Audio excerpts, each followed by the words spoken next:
Hi. Okay, so I'm Stephen. I'm going to predict the future at a pretty interesting moment in time. There have been two major ideas in the past year. The first is convergence, and the second is the force multiplier. And we came across convergence with Reis at the DataEngBytes conference in October.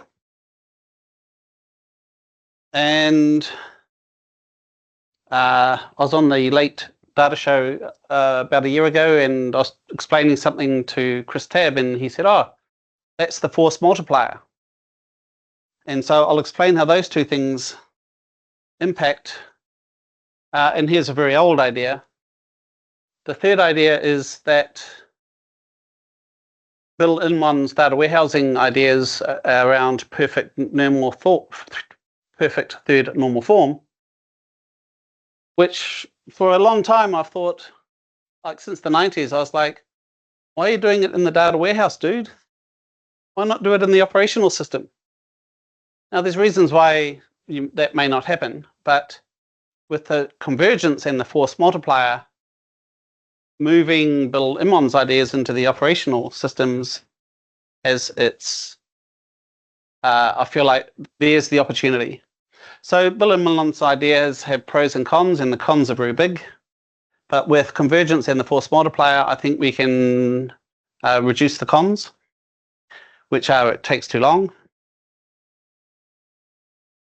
I gave a talk to government people last week, and I asked them what problems are they facing, and this is the list that came back to me. And I think you'll find it's the same problem in every single enterprise. A couple of people said all of them.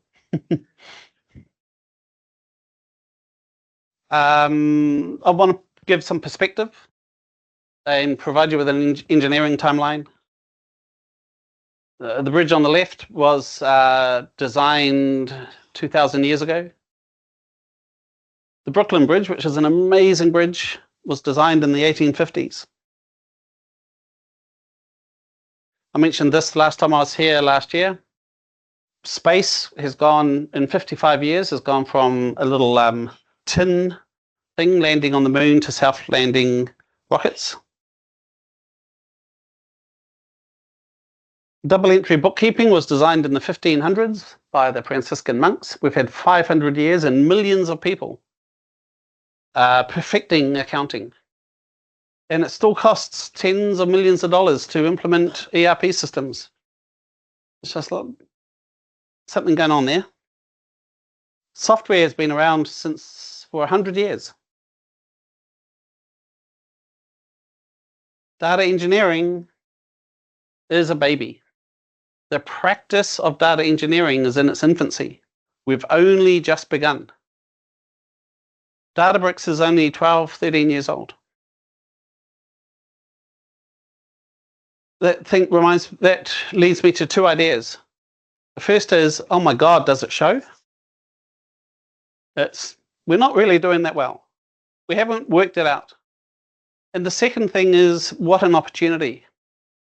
What an opportunity for us to take this very immature engineering practice and turn it into something mature. And that's what I'm here to talk about today. So let's start with the modern data stack. This is a typical modern data stack diagram. All modern data stack software vendors create them, and I hate it. Every arrow represents a problem. API, ETL, integration, code, lots and lots of code, technical debt, lots of meetings, time delays, cost overruns. That's not the reason why I hate it. I don't like it because it obfuscates the magnitude of the problem. So we're just going to take one little arrow, beautiful little innocent arrow. It's only a couple of centimeters long. And we're going to magnify it and see what's in there. Well, we've got a couple of mega multi-tens of million-dollar systems, the ERP system and probably another industry standard system. I'm talking about a large enterprise here. And we have dozens of medium to large systems, the million-dollar systems. We have hundreds of apps, point solutions, little things that do one or two tasks. I'm repeating that part, I'm repeating myself from my last talk, but the context has changed. And a big pile, thousands of Excel spreadsheets. And that's just one arrow. The problem is not the modern data stack. The problem is operational data. In a previous life, I did autopsies on more than 1,000 operational information systems that had failed. And it became very clear to me that the single point of failure was the data model. It's the data model that cannot keep up with changes to the business. So let's dive into one of these information systems. They're all designed approximately the same way in order to understand convergence. The typical information system has layers. And each layer uses a different language, different software language. Often a different tool and often different people. But they're all doing the same thing, and that is describing the business, writing the business logic. And then all that business logic in those different languages, different tools, and different people have to synchronize so it all works as a cohesive system. And hats off to the people who make this, because that's a really hard thing to do. But it also leads to huge expense, huge cost, and time delays. This is how I understand convergence. I have to say, when Joe Reis started talking about it, I clapped and jumped up, and then I really remembered I was an introvert, and so I sat down again. But because I knew exactly what he was talking about, and I'd been doing this for a long time, but it just never had a name, and now it's got a definition and a name, and so now it has authority. Someone else has said it. Anyway, it's describing your business logic once at the very beginning of the information lifecycle. This is the first thing that you do. A metadata description of your business logic, laid out in a logical order in your metadata information system, and then using that metadata human language to automatically write the code for the API, design the UI, build the UI, the mobile app, the reports, the data warehouse, the ETL, and whatever else comes along, whatever else happens in the future. That's how I perceive convergence. The force multiplier is really an outcome of convergence. But it involves how you design your system. You can't do this unless you have a well-designed system. And that is that when you design your system, you're preparing for the next requirement, even though you don't know what it is. And that requires a very specific methodology for designing your system. So the biggest thing that I saw when I was doing autopsies on these systems was the system was designed around a specific business process. The one thing that is constantly in change is the process of the business. So this is how to go about doing it. I'm here to talk about the concept of convergence and the force multiplier, but I have to use our system because I don't know of any others as the example. So you give us, so we get an Excel spreadsheet or a number of Excel spreadsheets, 100, we've done 200 Excel spreadsheets, old apps, legacy systems. And like everybody else, we create design a form. But what we're doing essentially is using the form as a visual surface to collect metadata as well as design the form. So when we add objects to the form, that becomes metadata. And then we hit the button, the generate code button. And so now we're generating code for the UI, the mobile app. We create, I've got it a little bit around the, we actually start by creating the conceptual data model and using the correct definition of a conceptual data model, not a logical data model. But now the conceptual data, we use the conceptual data model to start the process off. But now the conceptual data model, the logical data model, and the physical data model are all in sync at all times. The conceptual data model is no longer on the whiteboard. The logical data model is no longer in the ER diagram, and the physical model in the database. They're all representations of the same business logic. It prepares the code and the data for creating dashboards, and it writes all the code that we need, finishing with the analytics database.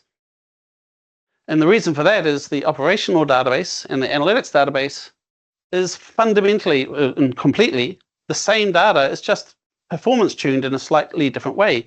That should not be a complicated thing to do. So there's a truism in programming that you should never ever write code in front of people. I don't know how to get rid of this. Does anyone know?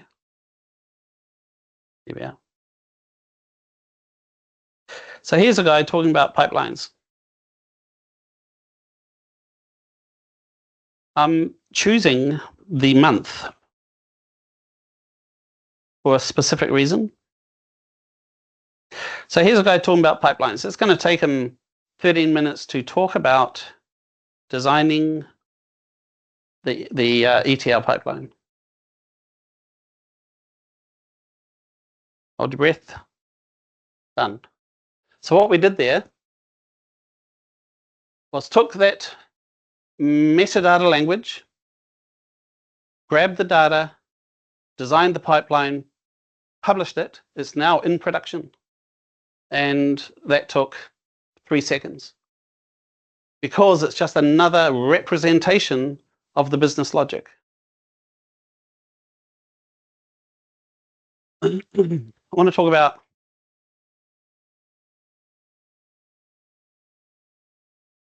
so here's a guy doing a really good job talking about how to code in AI. Wish me luck. Let's talk about AI generated code and data generated code, metadata generated code.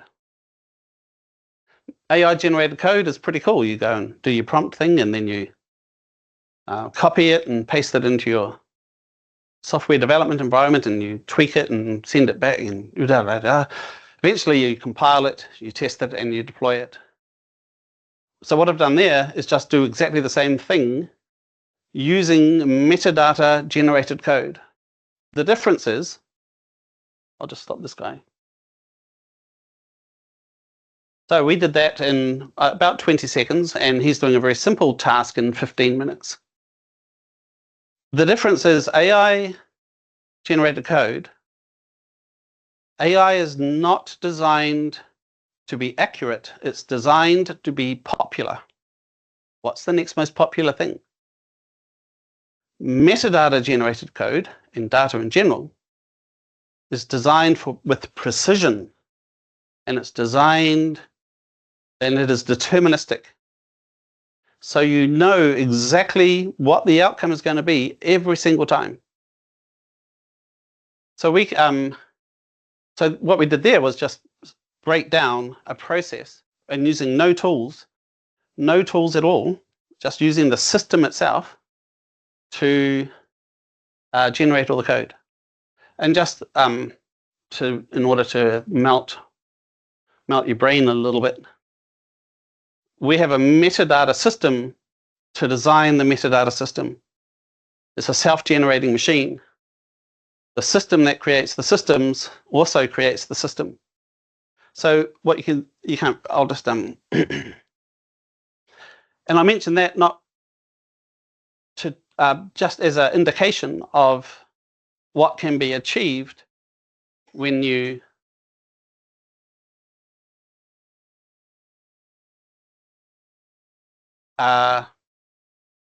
get your metadata right, and what can be achieved with generating code through metadata. So what we have here is, the reason why I chose month is because as part of the force multiplier and thinking about InMon is we, as an example, just a small thing, create the date and time data right at the beginning of the information lifecycle.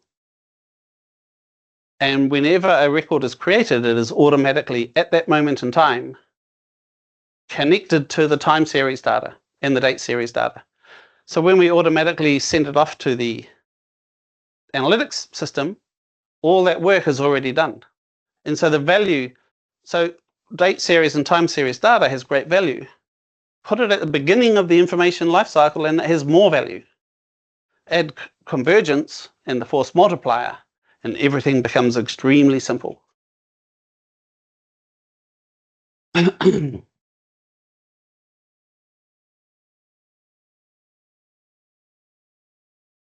Tell me when I'm up to it. I didn't bring my reading glasses. Okay, so that's what we're doing there. The modeling methodology or the principles around designing a system like this, it's clear to me that for decades we've been designing information systems upside down. We start with the business process and then dangle the world around the edges of it. Turn it up the other way around. Start by modeling the world and then apply the business process. What I mean by model the world is a business does nothing to itself. Everything it does to the outside world. A business is a doing thing, and it does things, it does stuff to the outside world. So start with the outside world. And it seems like our world is in constant chaos, but in reality, from the viewpoint of data, the world is very, very slowly changing. The enterprise is in a constant state of change. Another way of putting this, because I see a lot of enterprises just going around in circles like crazy, not achieving anything because everything is so hard. Data has become so complex, we can't change this because it's connected to that, and that we've all experienced this. So you need a circuit breaker. How do you step off that complexity and create simplicity? Start with content. Content is the world. And don't worry about process, because once you see your content, your understanding will have evolved and process will become obvious. Also, process will change. So if you focus on process, 6 months later, it's going to change anyway. So focus on the thing that won't change, and that is content. So how do you go about implementing convergence and the force multiplier and applying build-in as an operational system? When I say an operational system, back in the day, it would have been called an online data store. There's so many variations now, I wouldn't have a clue what it's called. But the idea is just putting everything in one place, really. How do you organize your technical debt? Where do you start? And I take a leaf out of the book, The Richest Man in Babylon, who talks about personal debt. Just create a list of your technical debt and order it in some logical fashion, easiest to hardest. Biggest bottleneck, I think, is a good one. What's your biggest bottleneck? Start working on that and start checking them off. And the reason for that is the starting point is always the same. So it doesn't matter what you start your journey with or what you start your journey on.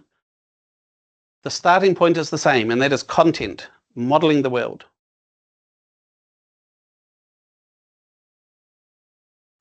One thing about this picture is the large, very expensive machines systems are designed to an industry standard, But the things that are causing us problem is the uniqueness of the enterprise. The stuff that can't fit into the industry standard machine systems. This stuff is your competitive advantage. This is what, there's no advantage to having SAP in the enterprise because your competitors have the same system. This is your competitive advantage, and look at how this data is being treated. So to get started, it doesn't matter where you get started. Pick half a dozen Excel spreadsheets, a couple of point solutions, or an old legacy system. And the outcome, now in reality this would never happen, but it would look silly if I'd left some point solutions up here. But conceptually, the outcome is we eliminate the point solutions and probably a few legacy systems here too. And we have a complementary system to the mega systems, the convergence platform, the force multiplier platform. Now there will always be some Excel, and I'm not talking, Excel has two places in the enterprise. One is it's a dead end. It should be a dead end. Extract the data, put it into Excel, do what the hell you want with it. Just don't put it back. But the other is right at the very, very beginning of the information system lifecycle. This is business domain experts prototyping their knowledge and their experience and their skills. So there's no problem with Excel as part of your information system landscape, as long as you have a convergence platform for it to migrate to when the time is right.